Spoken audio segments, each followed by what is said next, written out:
بسم اللہ الرحمن الرحیم۔ السلام علیکم۔ ایک دفعہ 3 ڈاکو رات کو ڈاکہ ڈالنے کے لیے ایک گھر میں گئے۔ جب وہ اس گھر کے ایک کمرے میں داخل ہوئے تو 3 خوبصورت اور حسین و جمیل لڑکیاں سو رہی تھیں۔ جب ڈاکوؤں نے ان کو اکیلے دیکھا تو ان کے دل میں شیطان نے شیطانگی پیدا کر دی اور انہوں نے ان تینوں لڑکیوں کے ساتھ اس کمرے میں زبردستی زنا کرنا شروع کر دیا۔ اس کمرے میں اندھیرا اتنا تھا کہ ان تینوں لڑکیوں کو ان لوگوں کی شکل کی پہچان نہ ہوئی اور وہ تینوں ڈاکوؤں بھی لڑکیوں کی شکل کو نہ دیکھ سکے۔ تینوں بہنوں سے زبردستی زنا کر کے وہ ڈاکو وہاں سے چلے گئے۔ چند دنوں بعد وہ تینوں ڈاکو ایک گلی میں سے گزرے جس گلی میں ایک مسجد تھی۔ اس مسجد میں امام صاحب تقریر فرما رہے تھے کہ زنا انسان پر ایسا قرض ہے جو انسان کو ہر حالت میں ادا کرنا پڑتا ہے، لیکن اگر کوئی انسان اللہ کے دروازے پر توبہ کر لے تو اللہ تعالیٰ اس کے قرض کو زائل کر دیتا ہے، لیکن شرط یہ ہے کہ سچے دل سے توبہ کی جائے۔ امام صاحب کی یہ بات ان تینوں کے دل کو جا لگی کیونکہ وہ تینوں بھی بہنوں والے تھے۔ ان تینوں نے کہا اگر ہماری بہنوں کو کسی نامحرم نے ہاتھ بھی لگایا تو ہم اس کی جان نکال دیں گے۔ تو دوسرے نے کہا کہ جو قرض ہم پر ہے وہ ہمیں ہر حالت میں اتارنا پڑے گا۔ تیسرے نے کہا گناہ ہم نے کیا ہے اور سزا ہماری معصوم بہنوں کو بھگتنی پڑے گی۔ ایسے بھائی کے زندہ رہنے سے تو اچھا ہے وہ پانی میں ڈوب کر مر جائے۔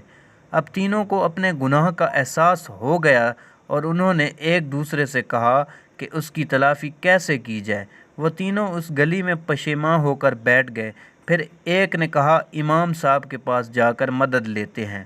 اس کے بعد وہ مسجد کے اندر داخل ہوئے اور امام صاحب کو ساری صورتحال سے آگاہ کیا۔ امام صاحب نے کہا میرا رب بڑا غفور الرحیم ہے، اگر وہ معاف کرنے پر آئے تو 100 قتل کرنے والے کو بھی معاف کر دیتا ہے، لیکن اگر پکڑنے لگے تو ایک ریشم کے دھاگے جتنا گناہ سے بھی پکڑ لیتا ہے۔ لیکن اگر تم سچے دل سے اس کے دروازے پر توبہ کرتے ہو تو وہ غفور الرحیم تمہیں ضرور معاف فرما دے گا، لیکن میرا رب اس وقت تک تمہیں معاف نہیں کرے گا جب تک وہ تینوں لڑکیاں تمہیں معاف نہیں کریں گی۔ پھر وہ لڑکیوں کی طرف چل پڑے۔ چلتے چلتے وہ ان تینوں لڑکیوں کے گھر میں پہنچ گئے۔ جب وہ تینوں ڈاکو وہاں پہنچے تو انہوں نے دروازہ کھٹکھٹایا تو ایک بہن باہر آئی اور دروازہ کھولا اور پوچھا کہ تم کون ہو اور یہاں کیا کرنے آئے ہو؟ تو ان تینوں میں سے ایک نے کہا ایک ضروری کام تھا جس کو پورا کیے بنا ہمیں سکون نہیں آ رہا۔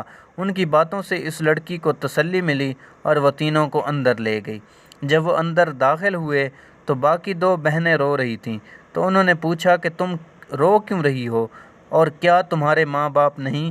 تو انہوں نے کہا کہ ہمارا ایک بزرگ باپ تھا، ایک رات وہ کسی کام سے باہر گیا تو 3 ڈاکوؤں نے ہم پر حملہ کر دیا اور ہم تینوں کو اکیلا پا کر ہمارے ساتھ زبردستی کی، اور جب یہ خبر ہمارے بوڑھے باپ نے سنی تو وہ یہ بات برداشت نہ کر سکا اور وہ اسی وقت اس دنیا سے رخصت ہو گیا۔ یہ سن کر ان تینوں میں سے ایک بولا کہ تم ان تینوں آدمیوں کو جانتی ہو جنہوں نے تمہارے ساتھ یہ ظلم کیا ہے؟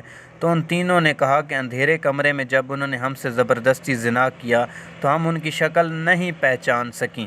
اگر آج وہ ہمارے سامنے آ جائیں اور ہم ان کو پہچان لیں تو ہم ان کے ٹکڑے ٹکڑے کر دیں گے، اور اس کے بعد ہم اپنے پیٹ میں پلتے ہوئے ان کے بچوں کو بھی قتل کر دیں گے، کیونکہ جن کے نامعلوم باپ کا کردار ایسا تھا تو بڑے ہو کر وہ بہت بڑے مجرم بنیں گے۔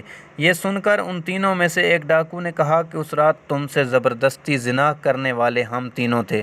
یہ سن کر ان تینوں کے پیروں تلے سے زمین نکل گئی اور ایک بہن نے ایک خنجر اٹھایا اور ایک ڈاکو کی گردن پر رکھ دیا اور کہا کہ تمہاری وجہ سے ہم نے اپنے بوڑھے باپ کو کھو دیا اور ہمارے کردار کو تم نے خاک میں ملا دیا، اب تمہارا اس دنیا میں رہنے کا کوئی حق نہیں۔ تو دوسرے نے کہا کہ واقعی ہم سے بہت بڑا گناہ ہوا ہے، لیکن ہم اس کی تلافی کرنے کے لیے ہی تمہارے پاس آئے ہیں۔ اگر ہم اپنے گناہ کی توبہ نہیں کرتے تو ہم دوبارہ اس گھر میں کیوں آتے اور اپنے گناہ کے بارے میں بھلا تم کو کیوں بتاتے؟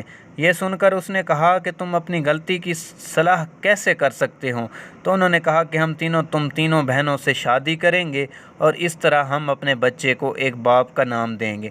پھر وہ لڑکیاں بھی ان کی اس بات پر رضامند ہو گئیں اور ان سے شادی کرنے کے لیے تیار ہو گئیں، لیکن تھوڑی دیر بعد ان ڈاکوؤں میں سے ایک ڈاکو نے کہا کہ ہم نہیں جانتے کہ ہم میں سے کس ڈاکو کا کس لڑکی کے پیٹ میں بچہ پل رہا ہے۔